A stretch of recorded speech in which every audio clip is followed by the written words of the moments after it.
নমস্কার বন্ধুরা, সবাই কেমন আছো? আশা করছি সবাই খুব ভালো আছো। তো বন্ধুরা, অনেকদিন পর তোমাদের সাথে নিয়ে চলে এসেছি আবারও একটা চ্যালেঞ্জিং ভিডিও। তো আজকে চ্যালেঞ্জিং ভিডিওতে কি নিয়ে এসেছি তোমরা তো দেখতেই পাচ্ছ। এখানে তাও একবার আমি বলে দিই, সেদ্ধ ডিম 10 পিস করে আছে, অর্ধেক করে নিয়েছি 20 পিস, পুরো 20 এক পিস প্লেট হয়ে গেছে। চলো বন্ধুরা, যেহেতু আজকে সেদ্ধ ডিম নিয়ে এসেছি, তো সেদ্ধ ডিম নিয়ে বেশিক্ষণ ওয়েট করা যাবে না। তো আজকে যে হেরে যাবে তার জন্য রয়েছে দারুণ একটা পানিশমেন্ট। তো চলো বন্ধুরা, শুরু করে দিই। অনেকদিন পরে চলে এসেছে, একটা পানিশমেন্ট তো দিতেই হবে, ধামাকাদার। দারুণ দারুণ, আর তোমরাও কিন্তু দারুণ দারুণ কমেন্ট করেছো পানিশমেন্টে। তো চলো বন্ধুরা, শুরু করি। 1 2 3 স্টার্ট।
তো আমার 3টে বেঁচে রয়েছে, আর কুসুমগুলোই ছিল, তাও হেরে গেলাম।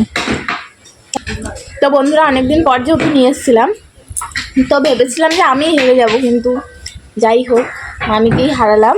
তো মামির জন্য দারুণ একটা পানিশমেন্ট নিয়ে আসছি বন্ধুরা। তো চলো, তো বন্ধুরা আজকে দারুণ একটা পানিশমেন্ট নিয়ে এসেছি, তোমাদেরই সিলেক্ট করা। তো এই যে দোলন কমেন্টটা করেছে, নিম পাতা নুন,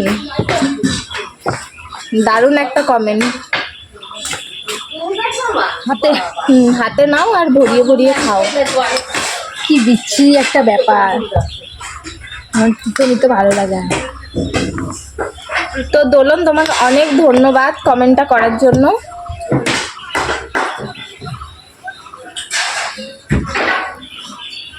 লবণটাই বেশি লাগে।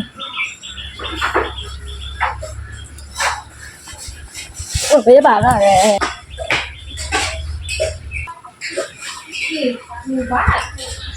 ভালো না? আমি তো ভাবলাম ভালো লাগলো হয়তো, বাবা বাবা। তো বন্ধুরা, আজকের ভিডিও এই অবধি। ভিডিওটা তোমাদের কাছে কিরকম লাগলো অবশ্যই কিন্তু জানিও। ভিডিওটা ভালো লাগলে লাইক কমেন্ট শেয়ার করে দিও, চ্যানেলটা অবশ্যই সাবস্ক্রাইব করে আমাদের পাশে থাকো। দেখা হচ্ছে আবার অন্য একটা ভিডিওর সাথে। ততদিন ভালো থেকো, সুস্থ থেকো, টাটা।